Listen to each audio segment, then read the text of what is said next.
Vamos a continuar ahora con la lectura del libro tercero de la Política de Aristóteles, que va a complementar lo que hemos visto ya con la profesora Porcel en el libro primero. Para ingresar a este texto, que va a versar fundamentalmente sobre el modo como Aristóteles concibe a la ciudadanía y a la polis y a los regímenes políticos, lo primero que tenemos que recordar del capítulo del libro primero es la definición que Aristóteles nos daba del hombre como zoon politikon, es decir, el hombre que realiza su esencia en la polis, en la ciudad.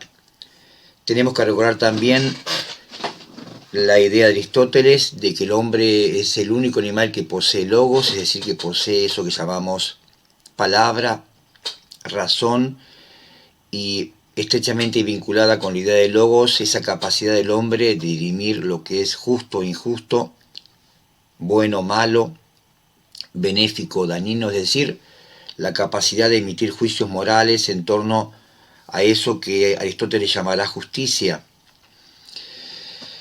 Esas son dos notas determinantes para pensar el modo en que Aristóteles va a argumentar en torno a la ciudadanía y a la ciudad, es decir, a los ciudadanos y a la polis. Y luego hay que recordar el rasgo determinante de la ciudad antigua, que es lo que también hemos visto en el libro primero, a saber, la existencia de dos dimensiones, de dos esferas. Una esfera que se denomina el oikos, que es la esfera doméstica, en donde se ubica la familia en un sentido muy amplio, muy extenso, y donde las relaciones son relaciones desiguales, o entre desiguales, y por lo tanto en el lenguaje de Aristóteles son relaciones despóticas, la relación del amo con su esclavo, la relación del padre de familia con su mujer, la relación del padre con sus hijos. Es toda la estructura que está sustentada en el pater familias y las relaciones que establece el interior del hogar. Deben recordar que en esta perspectiva de Aristóteles está pensando en padres de familia que son propietarios de fundos, es decir, de terrenos que rodean la ciudad y que son los que garantizan la autarquía. Y esos ciudadanos conformarán luego justamente también el ejército, también constituirán, digamos, el modo como se piensa la estructura de los guerreros en la ciudad antigua. Bueno, a partir de esas notas, es decir, a partir de esta situación de desigualdad, se va a pensar otra dimensión que es la que nos interesa para entrar en el capítulo tercero, que es la dimensión de los iguales, es decir, la dimensión de aquellos que se consideran libres de los ciudadanos. Y eso ya nos permite entrar a este libro tercero. Lo primero que Aristóteles va a preguntarse en ese libro tercero es ¿qué es la polis? Y inmediato va a contestar que la polis está compuesta por una multitud de ciudadanos y que por lo tanto, a efectos de definir qué se entiende por ciudad, por polis, habrá que entender en principio qué se entiende por ciudadano y por ciudadanía. Y ahí mismo, de entrada, en esta primera epígrafe, nos va a señalar, 1274b, nos va a señalar que la definición de ciudadanía va a depender del régimen político en el que estamos tratando, es decir, no va a ser lo mismo la definición de ciudadanía en el caso de una democracia que en el caso de una oligarquía. De ese modo comienza el texto, este libro tercero, y en este sentido tenemos que hacer de entrada una serie de, digamos, de advertencias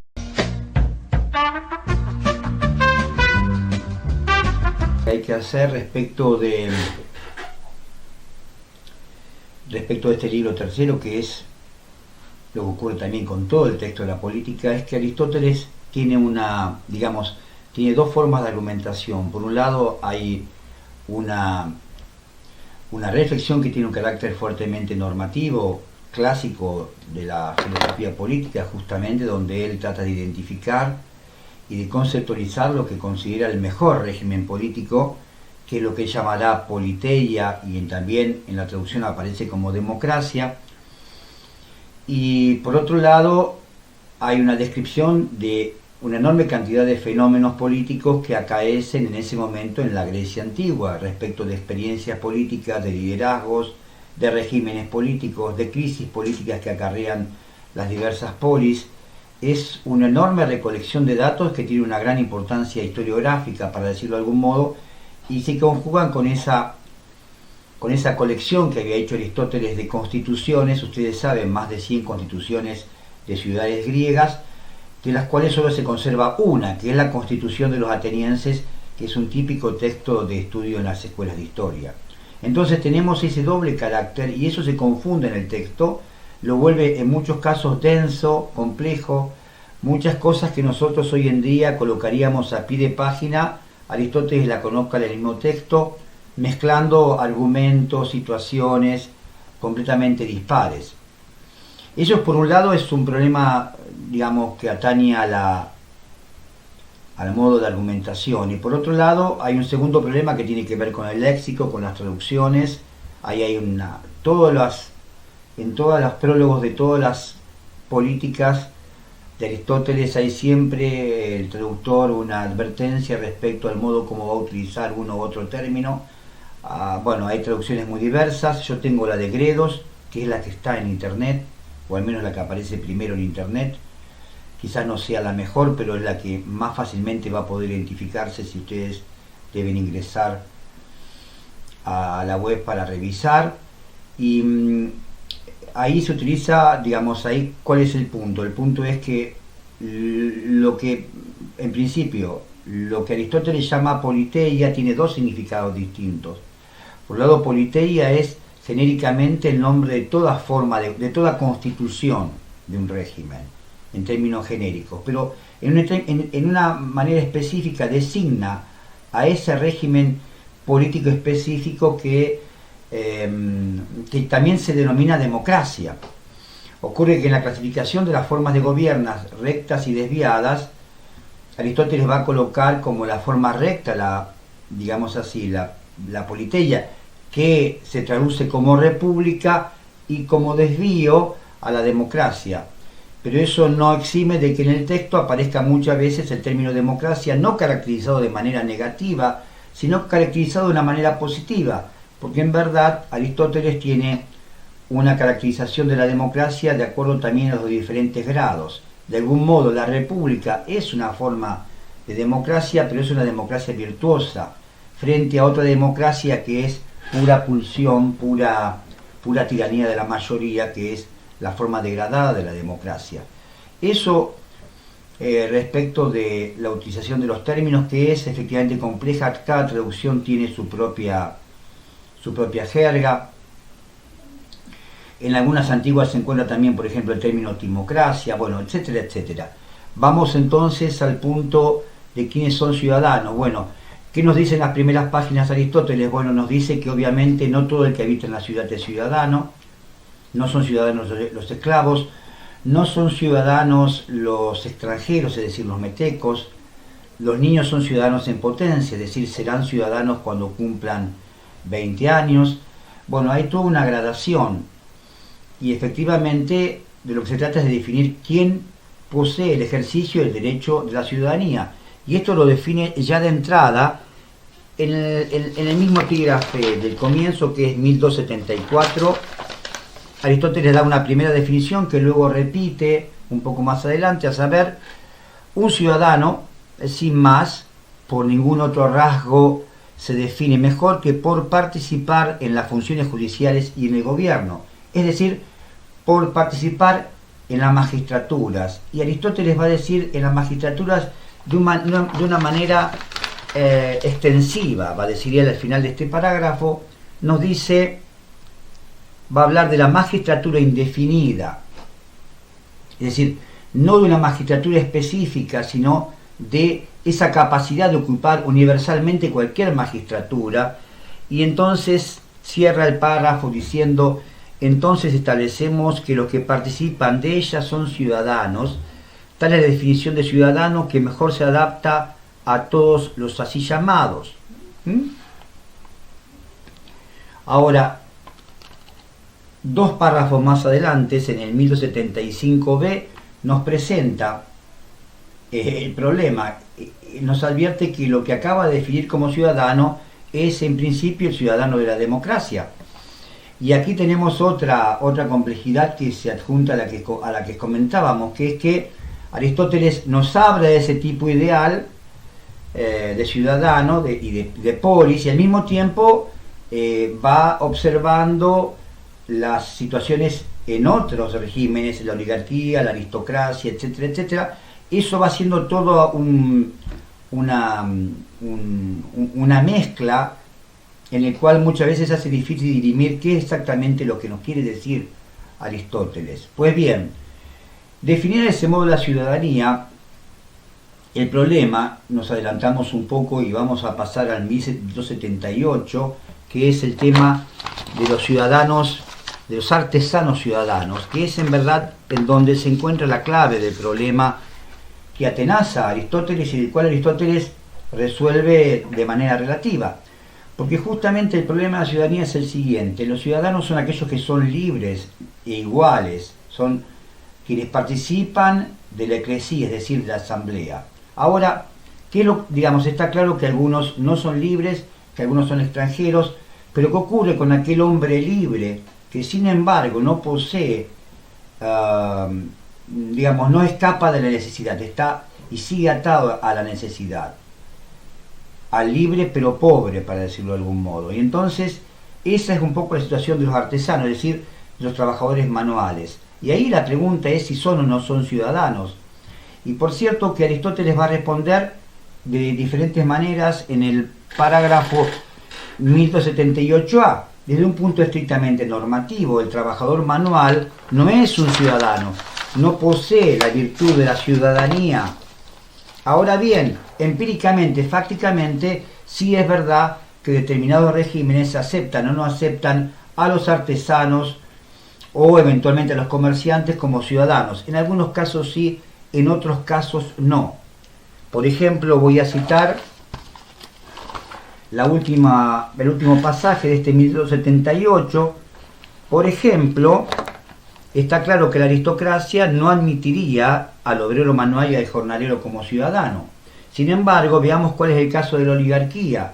En la oligarquía, el jornalero no puede ser ciudadano, ya que la participación en las magistraturas depende del pago de impuestos elevados, pero sin embargo, un trabajador manual sí puede serlo, porque la mayoría de los artesanos se enriquecen. Es decir, hay artesanos que son ricos y que por lo tanto en un régimen político que sostiene sobre el vector de la riqueza podrían participar en la ciudadanía. Bueno, esta es la complejidad. De todas maneras, lo que está claro desde un punto de vista estrictamente normativo, que para Aristóteles son ciudadanos aquellos que son libres, y esa libertad se entiende de dos maneras. Por un lado, obviamente respecto del esclavo, pero también la libertad a la cual alude Aristóteles es la libertad del ciudadano, es decir, la libertad en la obediencia justamente a la ley de la ciudad, que es lo que permite la participación en la política de la ciudad. Esta primera clasificación nos permite ver justamente cómo Aristóteles trabaja la ciudadanía en relación a distintos regímenes políticos, y en función de eso va a trabajar un tema que es muy arduo en algún sentido, que es el que viene a continuación de la primera clasificación de la ciudadanía, que es el que remite a el problema de la virtud. Si la virtud del ciudadano es la misma virtud que la del hombre de bien. Y aquí está claro que Aristóteles nos va a decir que hay una discriminación, es decir, depende del régimen político al cual se pertenezca, habrá una u otra virtud ciudadana. Por lo tanto, la virtud del ciudadano no es la misma virtud que la del hombre de bien, la del hombre virtuoso, tal como Aristóteles lo describió en la Ética Nicómaco.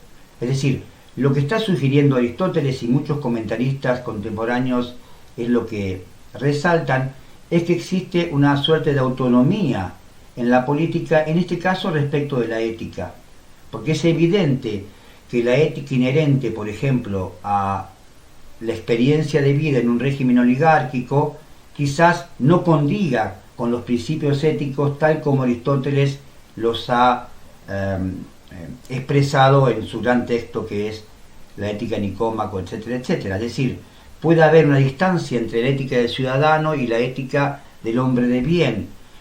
De modo que, de acuerdo a cada régimen político, y cada régimen político de algún modo hay que pensarlo como una suerte de cooperación entre distintos elementos que se conjugan para obtener un bien, para obtener una finalidad. En cada régimen político habrá virtudes dispares, inherentes al tipo justamente de gobierno que se establezca. Eso es por un lado.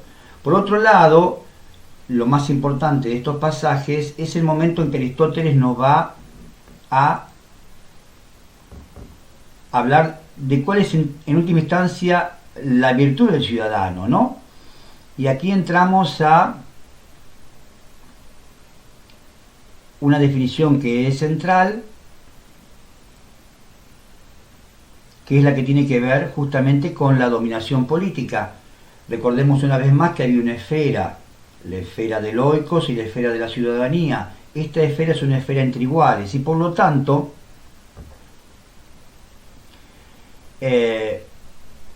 la dominación política, la virtud del ciudadano, es aquello que el político, que el ciudadano debe aprender estando él mismo sujeto a la dominación. Y esto lo dice Aristóteles de la siguiente manera.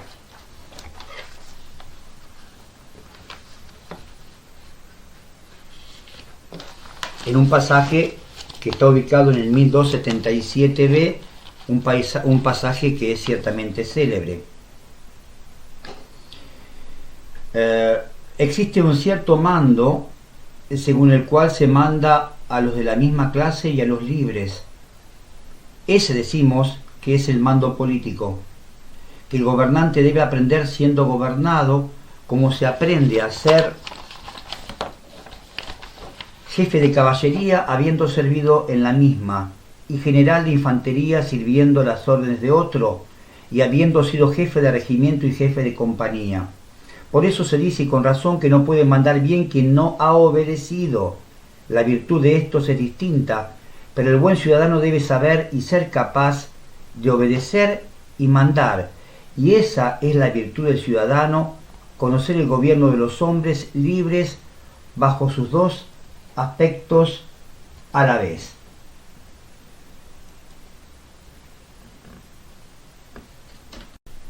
Bueno, decíamos entonces que esa forma, digamos, el mandar obedeciendo, tiene que ver con el hecho de que se manda a los de la misma clase y a los libres. Esa es la clave para la comprensión de las relaciones de igualdad que se establecen entre los ciudadanos al interior de ese régimen que Aristóteles llama democracia en el sentido de politeia, en el sentido virtuoso de la democracia. Y esa es la clave justamente para pensar justamente el fin que Aristóteles le va a otorgar a la ciudad así entendida, y también es un índice que nos va a permitir ver cómo a partir de esa caracterización él va a poder estudiar a los otros y caracterizar a los otros regímenes políticos, ¿no? La politeia es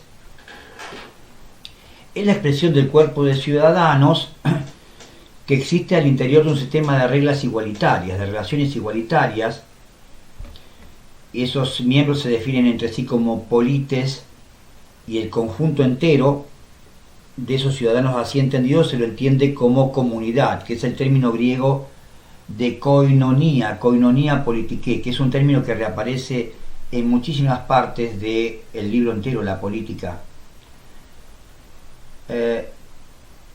Otra definición que está en 1275b también es que ciudadano es quien participa del cuerpo deliberativo y el cuerpo judicial en el gobierno. Ahí tenemos también la idea de deliberación, que luego vamos a ver cómo se va estructurando con respecto a la idea justamente de la multitud en la última parte de la clase, pero por el momento decimos que es a partir de esta noción de isonomía o de isomorfía,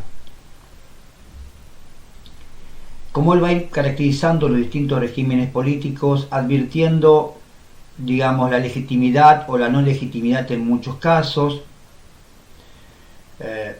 y, digamos, si yo tuviese que tomar un concepto que también es clave, que lo vamos a ver en una cita a continuación, sobre cómo pensar la democracia y cómo pensar los otros regímenes en términos de gradaciones, es en la democracia, por ejemplo, donde existe el más alto grado de amistad, de ese vínculo llamado filia por Aristóteles, que es también central en la ética Nicómaco.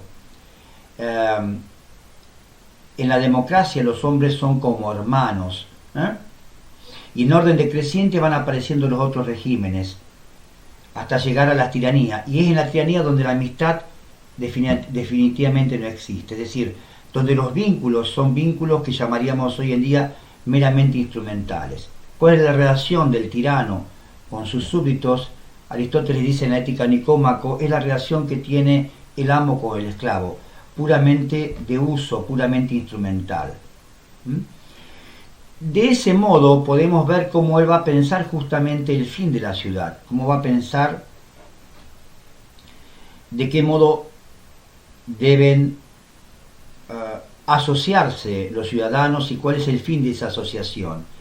Y esto se encuentra descrito de una manera realmente muy ilustrativa, y me parece que es como un lugar que sintetiza el pensamiento de Aristóteles en el epígrafe 1280-1281, donde él va a cotejar 1280b, donde él va a cotejar, va a discutir oligarquía y democracia,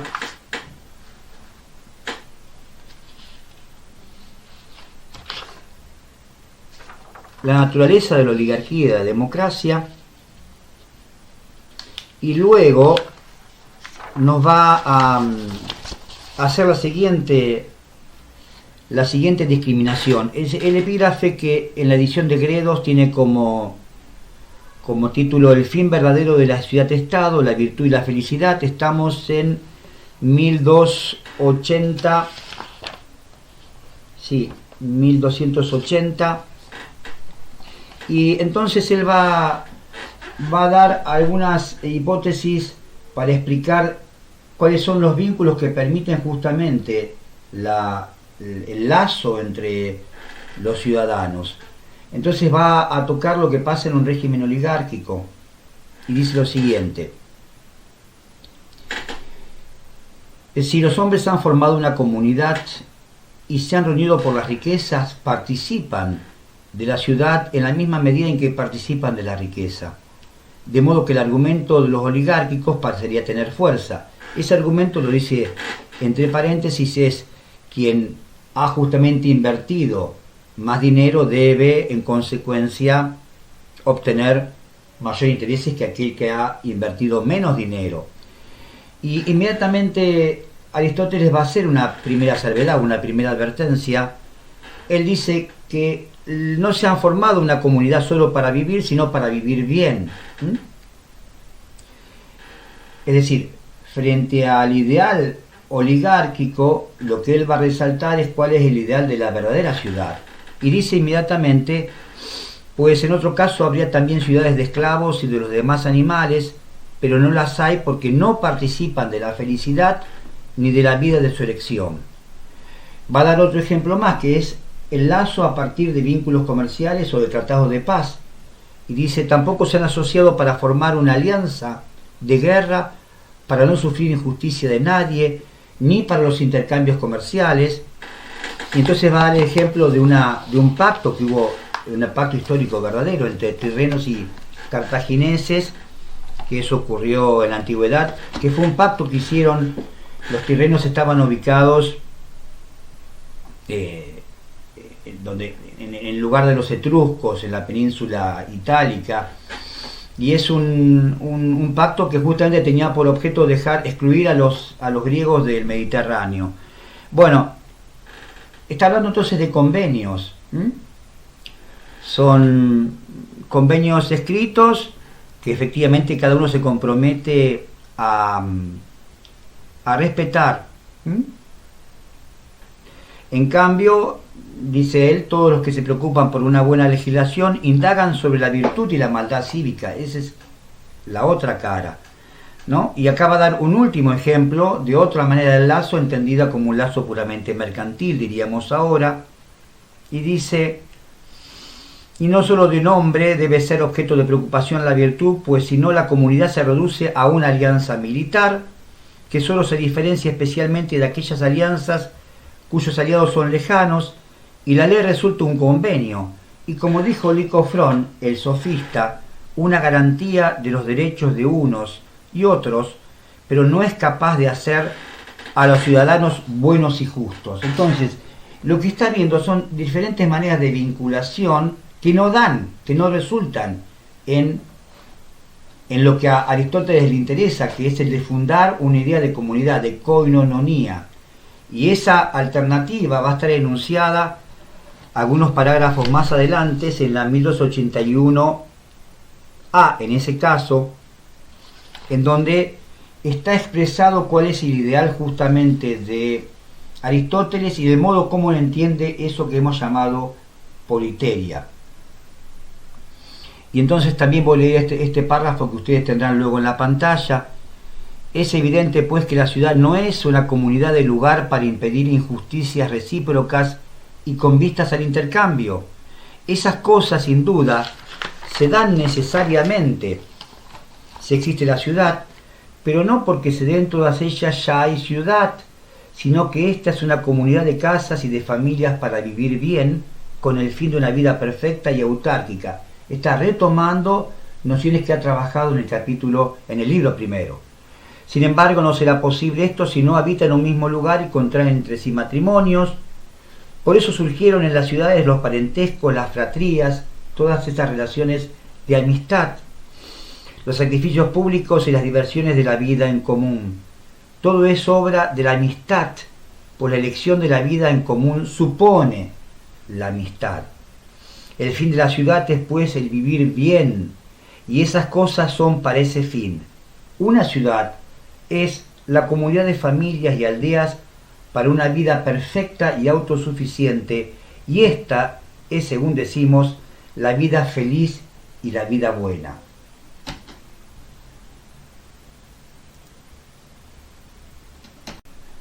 Bueno, el párrafo que hemos leído, que es un párrafo muy significativo, termina también 1281A con una conclusión, saca una conclusión de todo esto. En ese contraste entre un modo de comprender la ciudad y el otro, él va a concluir entonces haciendo una mención específica: ¿qué se entiende por virtud política? Y virtud política se entiende en relación a quién contribuye a consolidar esta segunda tipo de comunidad, ¿no? Y esa atribución no tiene que ver ni con el linaje, ni con la tradición. Aquí hay un Aristóteles fuertemente democrático. Muchos autores han resaltado este pasaje que dice lo siguiente: por consiguiente hay que establecer que la comunidad existe con el fin de las buenas acciones y no de la convivencia, es decir, no se trata solamente del mero vivir, sino del vivir bien. En ese sentido está pensado igual que en el libro primero. Por eso precisamente a cuantos contribuyen en mayor grado a una comunidad, tal les corresponde una parte mayor de la ciudad, que a los que son iguales o superiores en libertad o en linaje, pero inferiores en virtud política, o a los que los superan en riqueza, pero son superados por aquellos en virtud. Es decir, la virtud política puede atribuirse a alguien que sea menos rico que otro, más rico pero que posee menos virtudes. Entonces, lo que va a definir la justicia al interior de esa comunidad es justamente este atributo de la virtud de los ciudadanos. esta forma de argumentar, este contraste, es muy interesante porque lo que habíamos visto como la primera posibilidad, que es la ciudad oligárquica, es una posibilidad que si lo ubicamos en respecto a nuestra materia, es lo que va a aparecer justamente como forma de contrato de pacto en la modernidad, ¿no? Son individuos que pactan a partir de un determinado temor o por relaciones mercantiles con un objetivo determinado. A esa posición se va a oponer la posición fuertemente comunitaria, que es la idea de una comunidad de destino, que es la que sostiene Aristóteles. Y lo interesante de esto entonces, como conclusión de esta situación, es que precisamente la idea de Aristóteles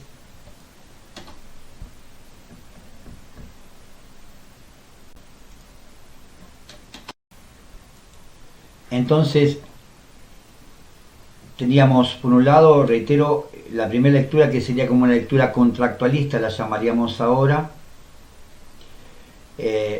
y la segunda es la lectura comunitaria, la que pone el acento en la idea de comunidad. Y reiteramos, en ese caso la relación clave es la relación de amistad entre los ciudadanos. Como Aristóteles lo dice, es percibir al otro como otro yo, a sí mismo como otro.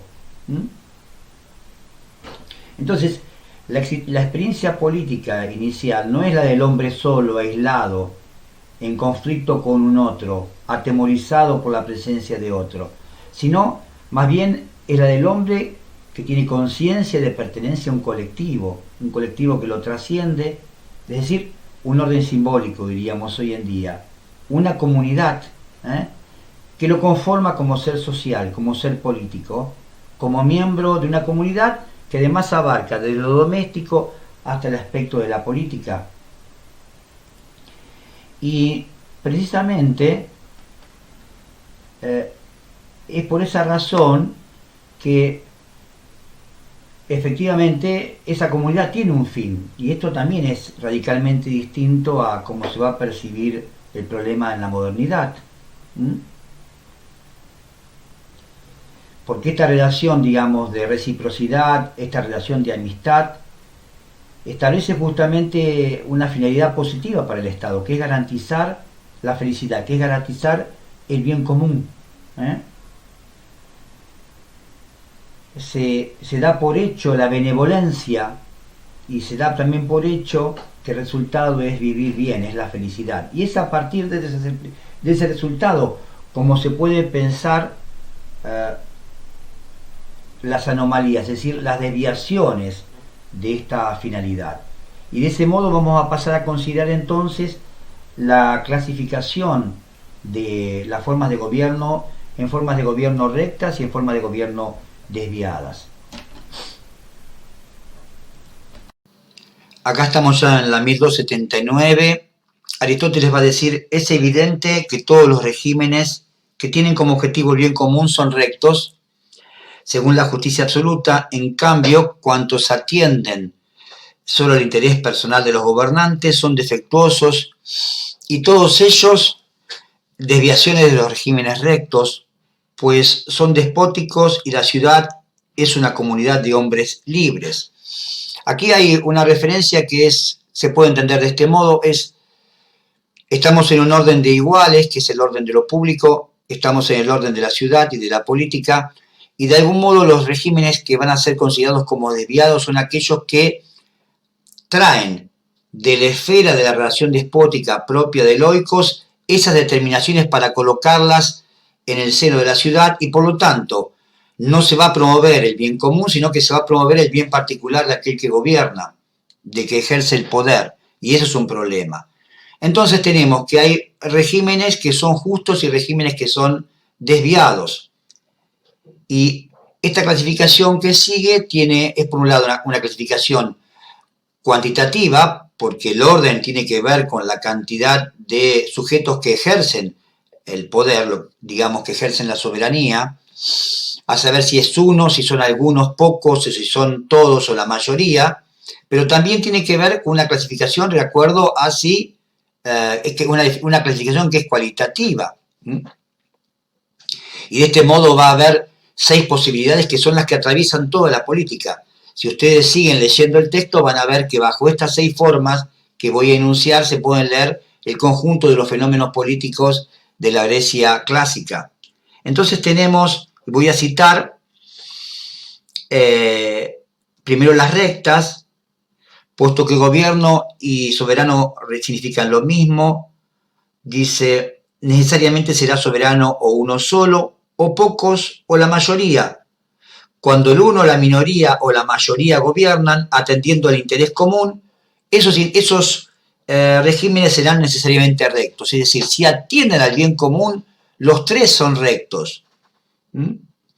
Pero los que ejercen el mando atendiendo al interés particular del uno o de la minoría o de la masa, es decir, o de la mayoría, son en todos casos desviaciones, porque o no se debe llamar ciudadanos a los que participan en el gobierno o deben participar en las ventajas de la comunidad. Entonces, de los gobiernos unipersonales rectos tenemos la monarquía, que mira el interés común, la aristocracia, que es el gobierno de unos pocos, pero más de uno, y cuando la mayor parte, dice él, es la que gobierna atendiendo al interés común, recibe el nombre común a todos los regímenes, república. Y acá está esa confusión en donde él va a llamar con un nombre específico a lo que en realidad es un nombre genérico, que es justamente la idea de politeia. Entonces, acá esta es la politeia, lo que él llama república, que sería una democracia en el buen sentido del término.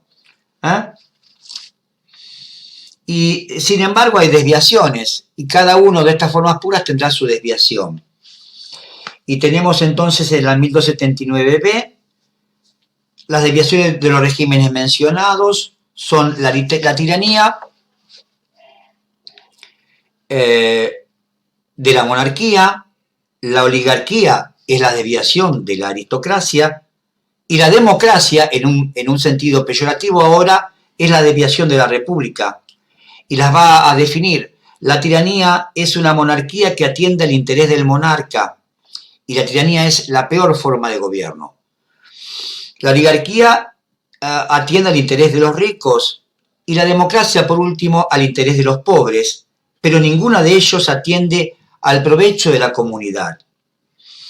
Es interesante, sobre todo para un lector contemporáneo, el modo como él considera la democracia. Y hay que decir que esta idea de democracia que sostiene Aristóteles en este pasaje va a tener una larga historia en la tradición del pensamiento occidental. La idea de una democracia como desviación de la cual está hablando Aristóteles es la idea justamente de que es la idea de una tiranía de la mayoría. Hay un tirano, pero el tirano ya no es uno, como era la desviación de la monarquía, sino que ese tirano son los muchos, es la plebe. Y es la plebe también en el sentido pulsional, la plebe ganada por pasiones, es la plebe manejada por un demagogo, etcétera, etcétera. Son todos modos de comprensión de la democracia en un sentido de democracia multitud plebe que va a tener una larga tradición. Es la democracia sin frenos, es la democracia sin mediaciones. Y de ese modo va a ser entendida la democracia incluso por autores contractualistas que vamos a ver más adelante. De ese modo, por ejemplo, entendía la democracia Kant a fines del siglo XVIII. Bien, una vez sostenido esto, lo que me interesaría es insistir un poco sobre este régimen particular, que es la politeia, que es la democracia, el modo como lo va a pensar Aristóteles. Y para esto yo he seleccionado 3 pasajes que apelan a 3 momentos distintos en el modo de caracterizar a esta idea de politeia barra democracia, que es la que me parece que mejor resume de algún modo este modelo, que es el modelo aristotélico, que es el modelo que llamamos organicista, que es el modelo que llamamos clásico, y el modo como este modelo, en donde el acento está puesto en el etos y en la comunidad, va a trascender a la historia occidental. Voy entonces al parágrafo 1280 al final y 1281b, y el epígrafe del editorial Gredos dice lo siguiente: lo que debe ser soberano en la ciudad, diferentes soluciones, y ahí va a preguntarse Aristóteles, y le pregunta al lector, ¿quién debe ejercer la soberanía de la ciudad? ¿Acaso la masa, la plebe, o los ricos, o los ilustres, o el mejor de todos, o un tirano? Y esas posibilidades las va trabajando, las va descartando, y en 1281b dice una cosa que es absolutamente importante porque está vinculada con la idea de multitud en un sentido positivo y con la idea de la sabiduría de la multitud.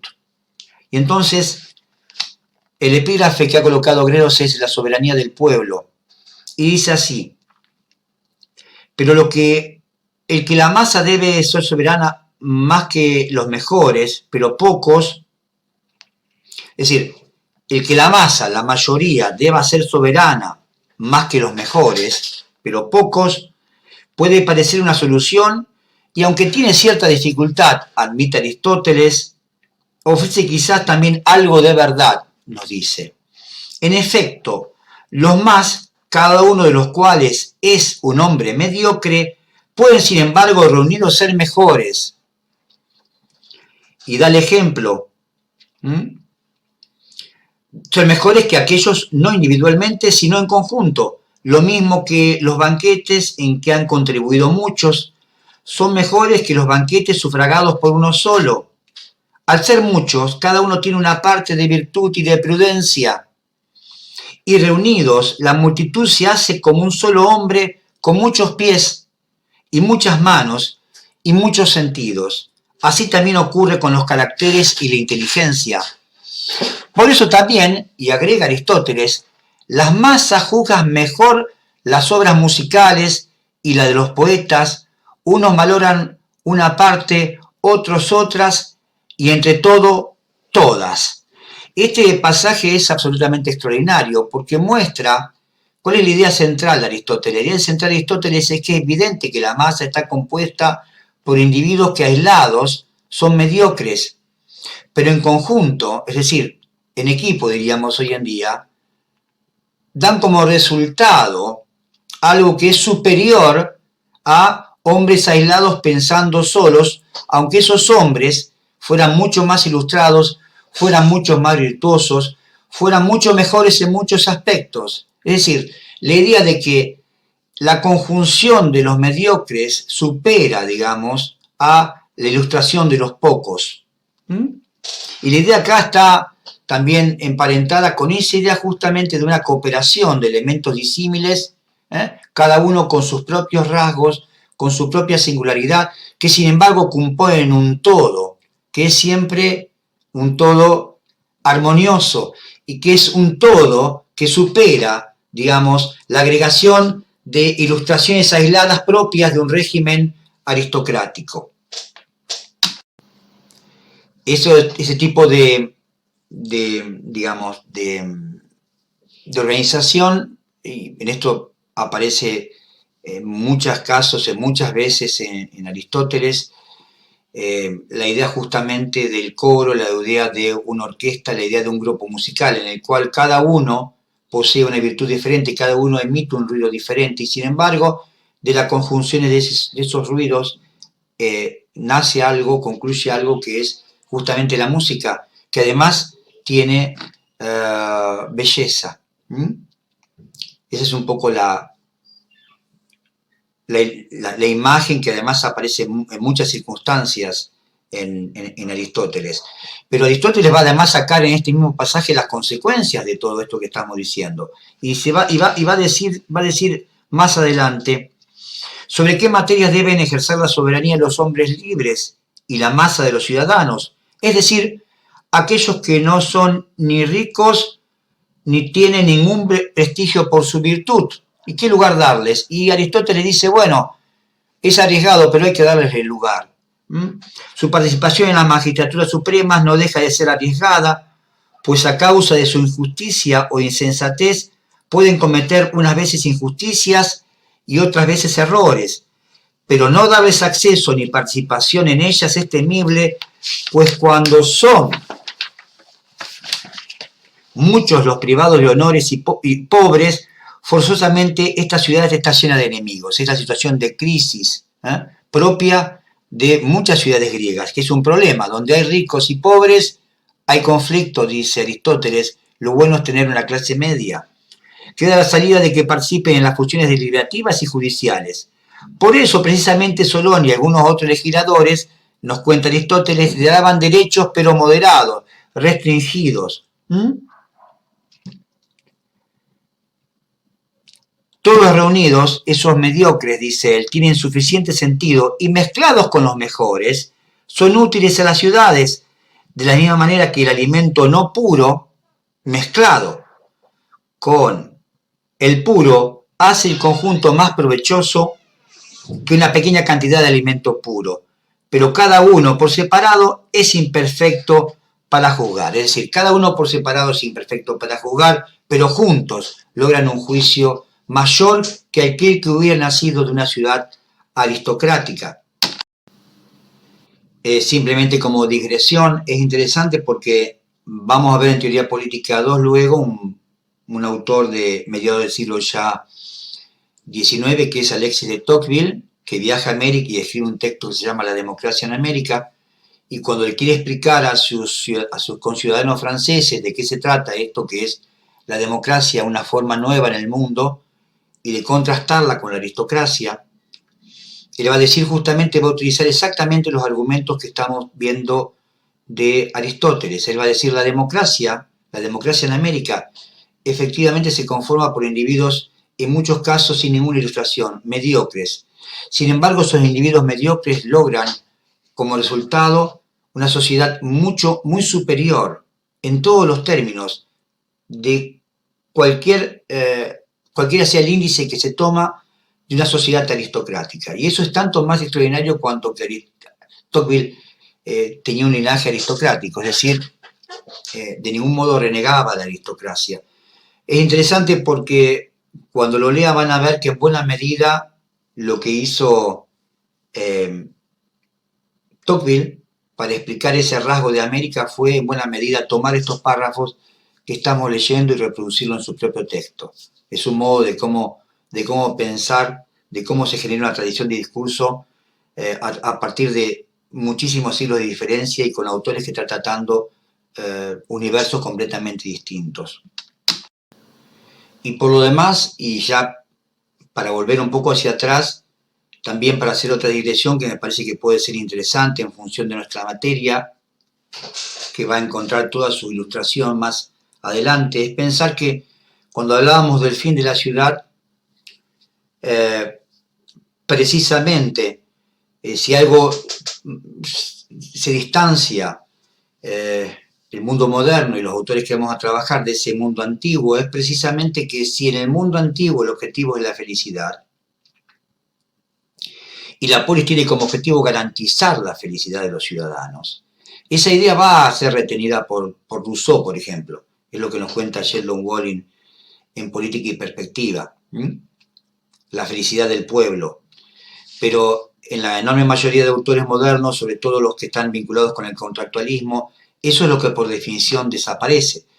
Precisamente el Estado existe para garantizar la libertad de los ciudadanos, sus derechos, pero la felicidad como tal forma parte de la vida privada. Cada uno sabrá cómo consigue la felicidad de acuerdo a lo que mejor le apetezca, pero en modo alguno el Estado debe promover una felicidad entendida como una felicidad pública, comunitaria. Eso es un problema. Es, por ejemplo, el gran problema que tiene Kant.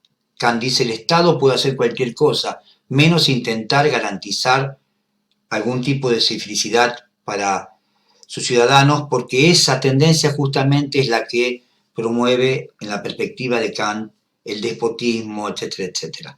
De modo que ahí tenemos otra digresión posible para cotejar antiguos con modernos. Ahora, para volver sobre el tema que estaba tratando, que es el tema de la multitud y el tema de esto que Aristóteles llama politeria. Voy a extenderme y ir al capítulo siguiente, que es el capítulo cuarto, que no es un capítulo obligatorio para nuestra materia, pero que de todos modos nos permite entender primero cómo hay una base socioeconómica, digámoslo así, que sostiene esta argumentación. Lo interesante de el modo como fue ensamblada la política es que lo que para nosotros aparecería hoy en día como lo primero en un texto, saber cómo funciona socialmente la sociedad económicamente para luego explicar la política, en el caso de Aristóteles está al revés. Primero Aristóteles nos habla de los regímenes políticos y luego nos explica un poco y nos cuenta un poco sobre qué base social se sostiene esta armazón. Entonces voy a ir al capítulo cuarto para hacer una pequeña síntesis que permite entender cómo este gobierno del medio, el gobierno de la clase media, es el mejor gobierno posible.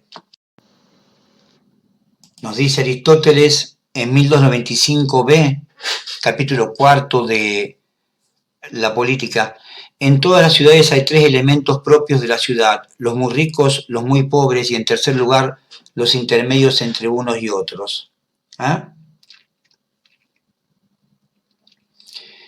Los que tienen en exceso bienes de fortuna, fuerza, riqueza, amigos y otros semejantes, ni quieren ni saben obedecer.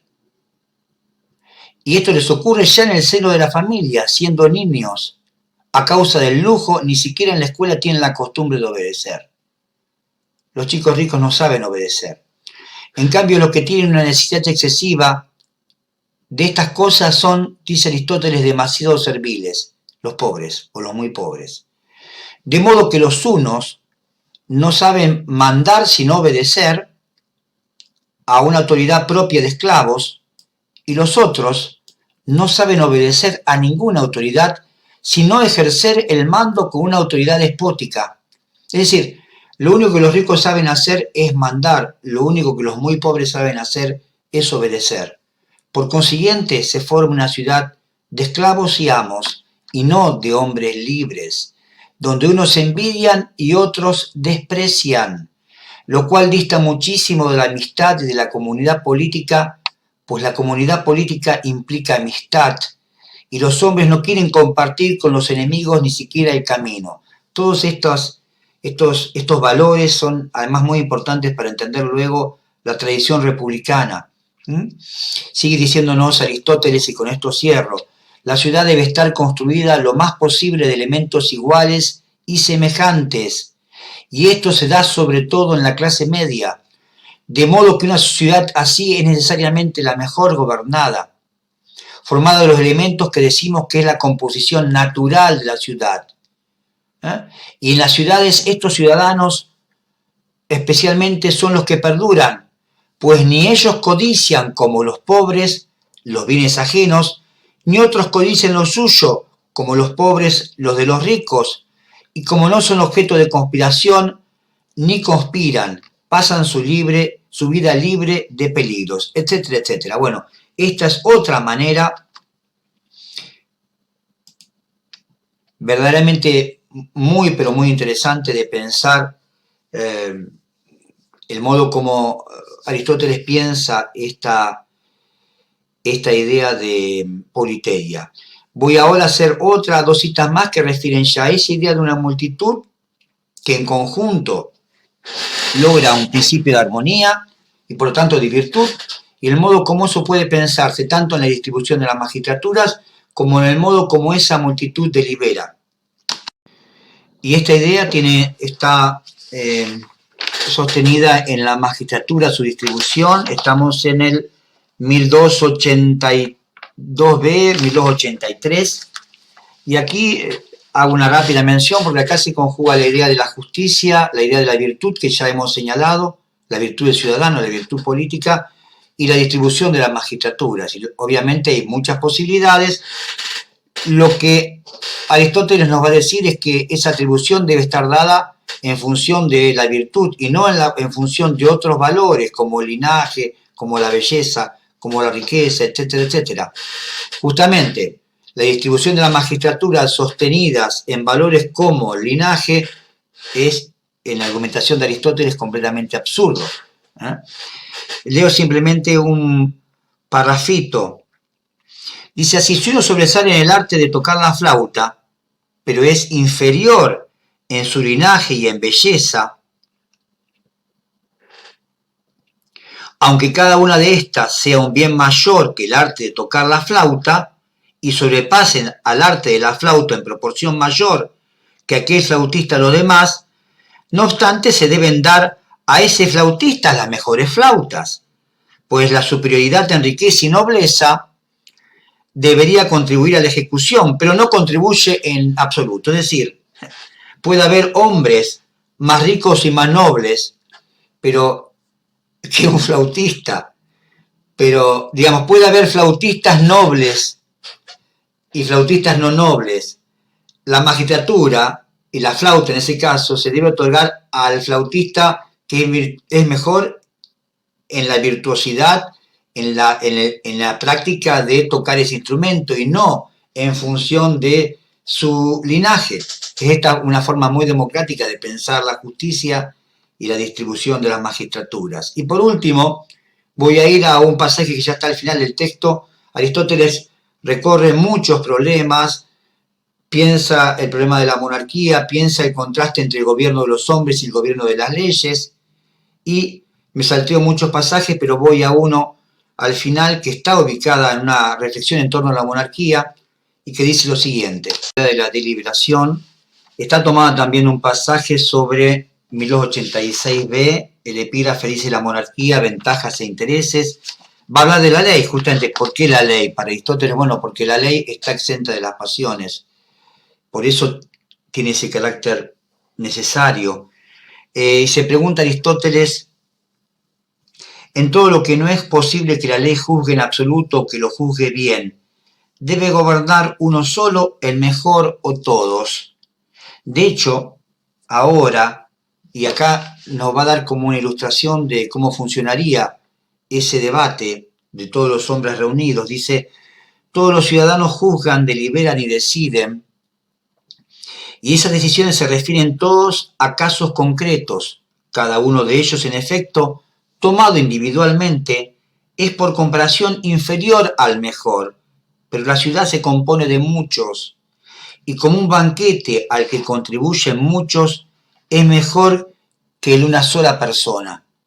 Por la misma razón, juzga mucho mejor muchas veces una multitud que un individuo cualquiera.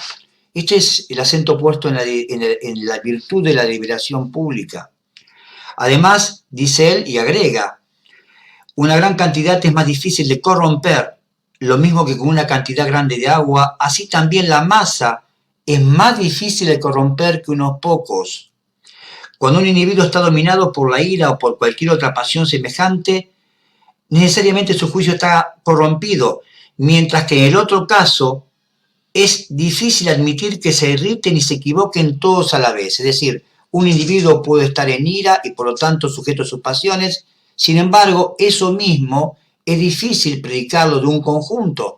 Es difícil que todos los miembros de un colectivo estén al mismo tiempo en una situación irascible y por lo tanto dominados por las pasiones. Supongamos que la multitud son hombres libres, dice entonces en 1286b Aristóteles, que no hacen nada fuera de la ley, excepto en los casos en que ésta necesariamente no contempla. Y si esta condición no es fácil que se dé en un gran número, sí al menos que una mayoría sean hombres de bien y buenos ciudadanos. Y se pregunta: ¿será más incorruptible el gobernante único o el número mayor de hombres todos buenos?